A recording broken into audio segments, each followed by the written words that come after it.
हरे कृष्णा कृष्ण कृष्ण हरे हरे, हरे राम राम राम हरे हरे। सियावर रामचंद्र की जय, पवन सुत हनुमान की जय। कृष्ण कन्हैया लाल की जय, राधे रानी सरकार की जय। महाराज दशरथ का नियम था कि प्रतिदिन दरबार का कार्य जब पूर्ण हो जाता था तो सायंकाल जब अपने दरबार से निकलते थे तो महारानी कैकेयी के महल में पहले जाते थे। महाराज पधारते थे तब कैकेयी रोज द्वार पर खड़ी रहकर और महाराज का स्वागत करती थी। नित्य के नियम के अनुसार आज महाराज दशरथ पधारे हैं तो कैकेयी वहाँ दिखाई नहीं देती है। महाराज को आश्चर्य हुआ कि कहीं ऐसा तो नहीं था, आज क्या बात हुई। उन्होंने दासियों से पूछा कि महारानी कैकेयी कहाँ है, आज दिखाई नहीं पड़ती। ताऊचु क्रोध भवना प्रविष्टा नैव विघ्न है, कारणम तत्र देव तत्व गत्वाम निश्चेषु महर्षि। दासियों ने कहा हमको कुछ विशेष खबर नहीं है, परंतु वह कोप भवन में जाकर पड़ी हुई है। महाराज दशरथ तो सोच में पड़ गए। उन्हें कोप भवन में प्रवेश किया तो देखा कि कैकेयी ने वस्त्राभूषण फेंक दिए हैं और मंगल का वेश धारण की है, धरती पर पड़ी हैं। महाराज दशरथ को यह ठीक नहीं लगा। महाराज कैकेयी के चरणों के पास जाकर बैठे, चरणों को ऊपर हाथ फेरने लगे और पूछा कैकेयी तुमको क्या हो गया है। जब जब महाराज एकांत में कैकेयी के पास जाते थे तब कैकेयी बार बार कहती थी कि राम का राज्याभिषेक कर दो। इस दशरथ ने कैकेयी से कहा कि तुमने मुझसे अनेक बार कहा था, इसलिए तुम्हारी इच्छा के अनुसार कल राम का राज्याभिषेक होना है। तेरे कहने पर ही हम कर रहे हैं। तुम सुंदर वस्त्र आभूषण धारण करो। और महाराज दशरथ महान ज्ञानी थे, बुद्धिमान थे, राजनीति में कुशल थे, परंतु स्त्री चरित्र नहीं समझ सके, स्त्रीय चरित्र में कुशल नहीं थे जानने में। राम जी का राज्याभिषेक होना है, ऐसा सुनने पर कैकेयी ने अतिशय क्रोध किया। क्रूर होकर अपने महाराज से कहा मुझसे न बोलो, जाओ तुम यहाँ से, चले जाओ, अभी मुझे क्यों कहने आए हो। राजा दशरथ ने पूछा कैकेयी तुम नाराज क्यों हो, तुम्हारा किसी ने अपमान किया है क्या, क्या हुआ, मुझको कहो, मैं तो तुम्हारे अधीन हूँ, जो कहती हो सो करता हूँ। स्त्री के अतिशय अधीन होना पाप है। शास्त्र में लिखा है कि जो पुरुष स्त्री के अधीन रहता है उसे देखने से भी पाप लगता है। स्त्री के अतिशय अधीन रहने वाला बहुत दुखी होता है, उसका पतन होता है। स्त्री का अतिशय अधीन नहीं रहना, स्त्री में विश्वास रखना परंतु अति विश्वास नहीं रखना। स्त्री बोले वह सब 16 है ना, सच नहीं मानना। विश्वास पात्रम न किमस्ति लोके नारी, द्वारम किमेकम नरकस्य नारी, किम कद्विषम भाति सुधोपमेत नारी। महाराज दशरथ कैकेयी के अधीन थे। भरत शत्रुघ्न अगर दशरथ जी के पास होते तो महाराज दशरथ कैकेयी के बस में नहीं होते। भरत शत्रुघ्न नहीं थे इसलिए कैकेयी के बस में हो गए। क्यों नहीं होते, तो भरत जी वैराग के स्वरूप हैं, शत्रुघ्न जी शत्रु विचार के स्वरूप हैं। ये दोनों दशरथ जी से दूर चले जाएं तो दशरथ जी कैकेयी के अधीन होते हैं। आज भरत और शत्रुघ्न अयोध्या में नहीं थे, इसलिए राजा कैकेयी के बस में हो गए, इसलिए कि सद्विचार और वैराग्य नहीं था। भरत जी को रखे तो कैकेयी के अधीन न हो। कौशल्या निष्काम बुद्धि है, सुमित्रा शुद्ध बुद्धि है, कैकेयी तो कुबुद्धि है। महाराज दशरथ कैकेयी को बार बार मनाने लगे, अरे तुम क्यों नाराज हुई हो, बोलो तुम्हारी क्या इच्छा है। तुम्हारी इच्छा हो तो राजा को रंक बना दूं, रंक को राजा बनाऊं। तुम्हारा किसी ने अपमान किया है क्या? क्या हो गया है तुमको? आज तो मैं तुमसे आनंद का वार्ता करने आया हूँ, एक बार तुम मेरी ओर आंख उठाकर तो देखो सही। महाराज दशरथ कैकेयी को अनेक प्रकार से मनाने लगे, परंतु पहले ही ये सब बहुत पाठ पढ़ाया हुआ था। मंथरा ने तो ये सब पक्की शिक्षा दे रखी थी। कैकेयी एक अक्षर नहीं बोलती, लंबी लंबी श्वास खींचती और छोड़ती जाती। महाराज दशरथ अनेक प्रकार से पूछने लगे, कैकेयी तू क्यों नाराज हुई है? तेरा किसने क्या बिगाड़ दिया है? तुझे क्या चाहिए? इस अयोध्या के राज्य और मेरी समग्र राज संपत्ति के साथ मैं तुम्हारे अधीन हूँ। तू आज्ञा कर, तेरी इच्छा के अनुसार मैं सब कुछ करने को तैयार हूँ। बहुत कुछ मनाने पर भी जब कैकेयी नहीं बोली, तब दशरथ महाराज बहुत व्याकुल हो गए।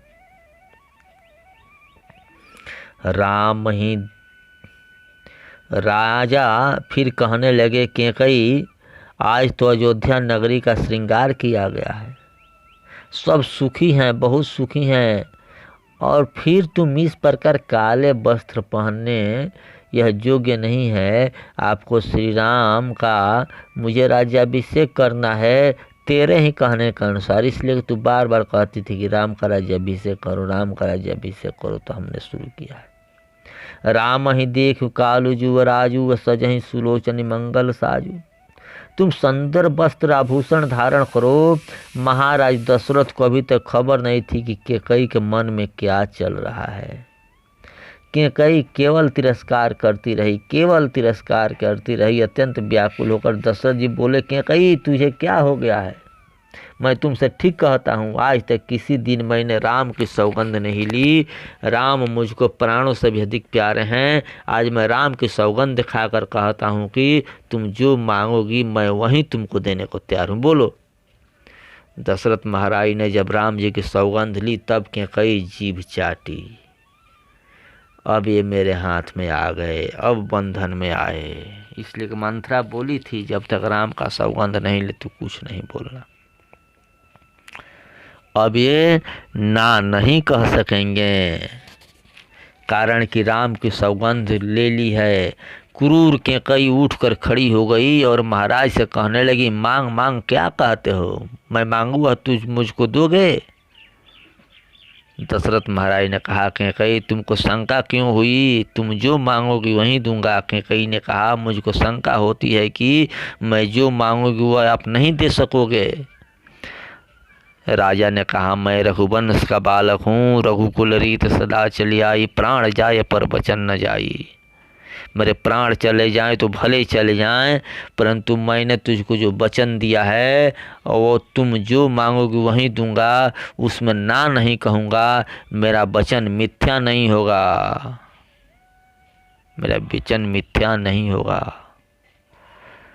महाराज दशरथ भोले हैं, उन्होंने स्त्री का अति विश्वास किया है। वह जानते नहीं थे कि कैकेयी क्या मांगेगी। उन्होंने कैकेयी तुम मांगोगे वहीं मैं तुमको दूंगा। आज मैं राम का सौगंध ली है। कैकेयी ने कहा, आपका मुझे कुछ नहीं चाहिए, परंतु 2 वरदान जो मैंने आपके पास थाती रूप में रखे हैं वहीं मैं आज लूँगी।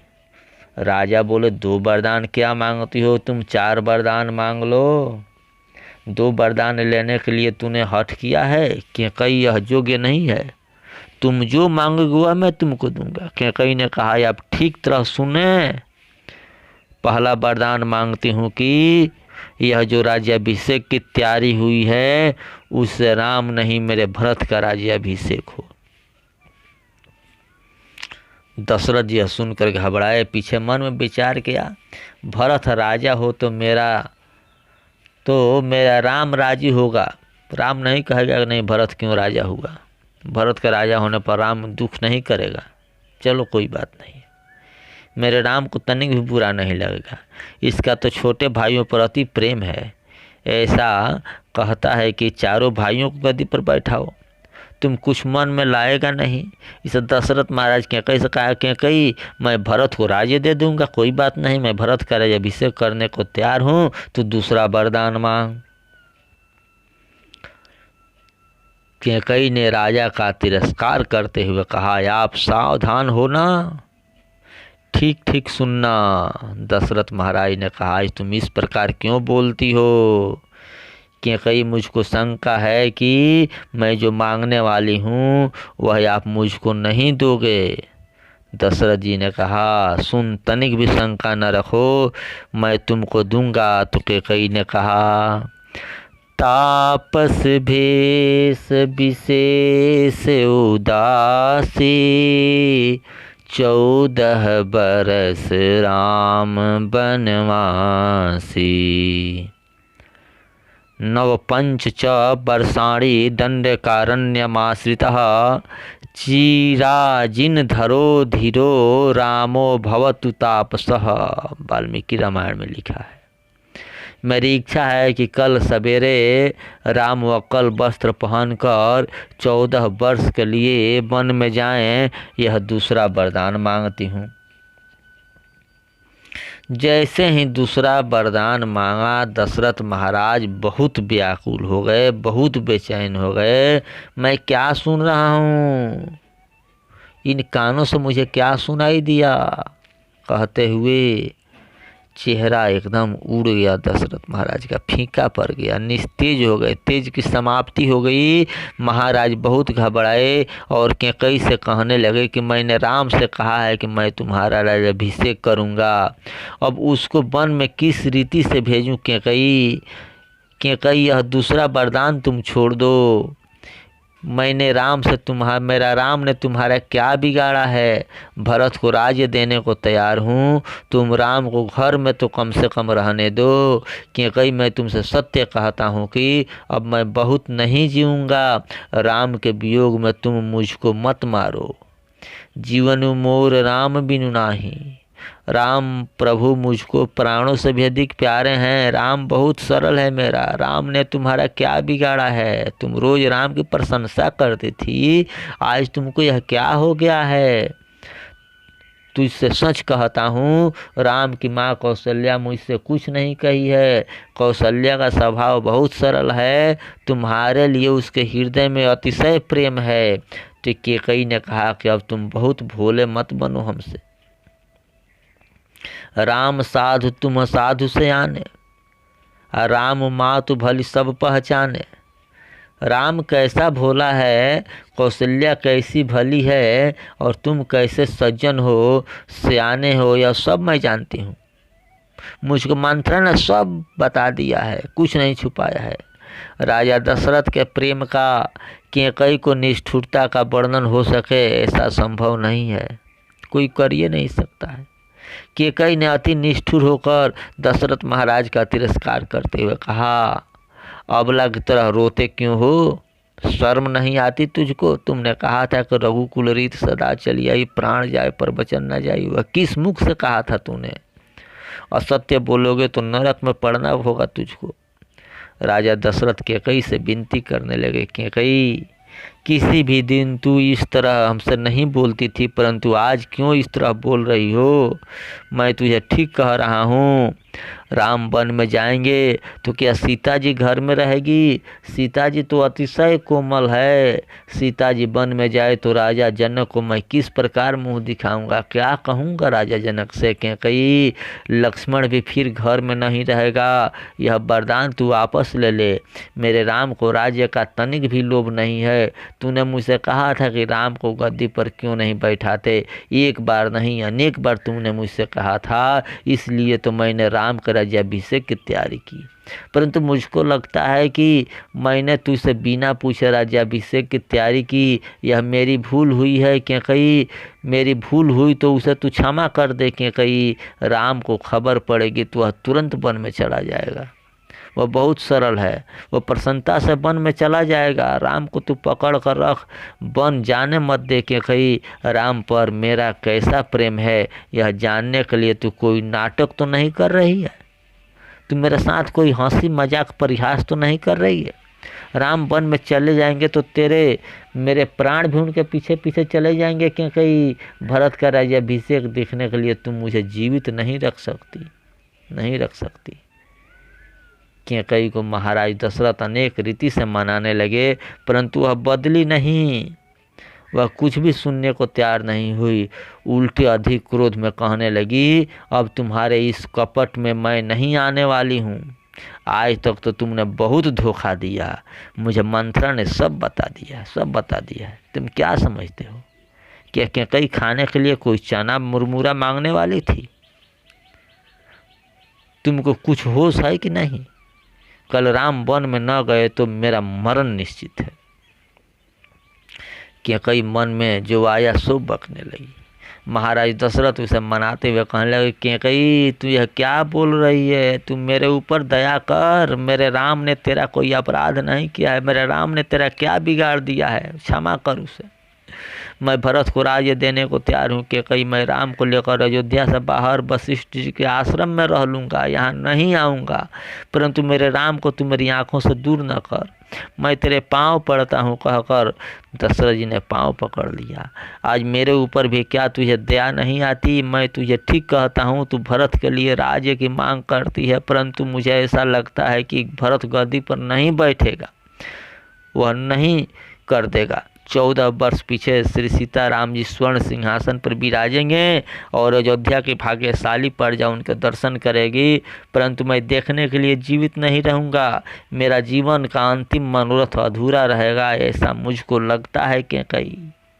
भगवान शंकर मेरे ऊपर कृपा हो, मेरे प्राण निकले, पीछे राम भले वन में जाए, परंतु अंतिम सांस तक मुझको राम दिखते रहें। मेरी दूसरी कोई इच्छा नहीं है कि कहीं मेरे राम को मेरी आँखों से दूर मत करो, नहीं तो पीछे तुम्हें बहुत पश्चाताप होगा, तुम मान जाओ। राजा ने कैकेयी को अनेक रीति से समझाने का प्रयत्न किया, परंतु वह नहीं मानी। स्त्री एक बार दुराग्रह करे तो उसे पीछे राक्षसी हो जाती है। जो कैकेयी को प्यारी लगती थी, ऐसी अनेक ब्राह्मण पत्नियां आकर कैकेयी को समझाने लगी कि तुम क्या करती हो, परंतु कैकेयी किसी की भी नहीं सुनी, किसी की नहीं सुनी। महाराज दशरथ बहुत ही घबराए, हताश हो गए, बोले कैकेयी यह तेरा दोष नहीं, मुझको लगता है कि मेरा काल तेरे शरीर में आकर बैठा है, मेरा काल तेरे शरीर पर आकर बैठा है। कैकेयी अब तुम एक शब्द भी मत बोलना, तू अपना मुंह मुझको दिखाना भी नहीं, तुझको जो अच्छा लगे वह तू कर। महाराज अब सूर्य नारायण को मनाने लगे, हे सूर्य नारायण तुम आज उदय न होना, मेरे राम को यह खबर पड़ेगी तो वह राम घर में नहीं रहेगा, वन में चला जाएगा। महाराज ने अपनी जिह्वा से राम जी से कहा ही नहीं कि तुम वन में जाओ, वह तो कैकेयी ही कहा था। फलतः राम ने तुरंत ही वन में जाने की विदाई ले ली थी। राजा का भय सत्य था। महाराज दशरथ ने सूर्य नारायण से कहा, मेरा राम घर में नहीं रहेगा, मेरा राम वन में जाएगा, तो हे सूर्य नारायण तुमको भी बहुत दुख होगा ना, देखना आज की रात पूरी न होने पावे। हे शंकर भगवान तुम तो आशुतोष हो, तुम तो अंतर्यामी हो, मुझे तुम ऐसा वरदान दो, मुझे दूसरा कुछ नहीं मांगना। भले ही असत्य बोलने पर पाप मेरे सिर पर आवे, भले ही मैं नरक में जाऊं, परंतु मेरा राम मेरी आँखों से दूर न हो। हे शंकर भगवान मेरी राम को ऐसी बुद्धि दो कि मुझे छोड़कर वन में न जाए, मुझे छोड़कर वन में न जाए। महाराज दशरथ पलंग पर पड़े पड़े भगवान को मनाते थे। महाराज बहुत व्याकुल थे, समस्त रात्रि नींद नहीं आई, इधर उधर करते रहे, रोते रहे, बिलखते रहे, श्री राम श्री राम श्री राम रटते हुए पड़े रहे। आधा शरीर पलंग पर था, आधा शरीर पृथ्वी के ऊपर पड़ा था। मन में व्याकुल थे कि अब मैं क्या करूं, कहाँ जाऊं, किससे कहूं। राजा दशरथ का काल मानो कैकेयी में आकर बैठ गया हो। और उसकी मृत्यु की घड़ी गिन रहा हो, इस प्रकार कैकई वहाँ बैठी थी। कैकई निष्ठुरता की सीमा लांघ गई थी, उसका वर्णन नहीं हो सकता है। जिसके पति का सिर आधा पलंग पर हो आधा नीचे हो और स्त्री वहाँ बैठी रहे। अयोध्या की प्रजा श्री राम दर्शन के लिए आतुर थी। आतुरता इतनी तीव्र थी कि सबको ऐसा लग रहा था कि कब आज की रात्रि पूरी हो और कब राम जी का राज्याभिषेक हो। श्री सीता राम जी कल हाथी के ऊपर विराजेंगे, हम सब उनका दर्शन करेंगे। लोगों को रात्रि में निद्रा भी नहीं आई थी कि कल राम राजा बन जाएंगे। अयोध्या की स्त्रियां सीताराम का नाम लेकर मंगल गीत गाती थी। अयोध्या में प्रजा बहुत आनंद में थी और इधर महल में दशरथ महाराज बहुत शोकग्रस्त थे।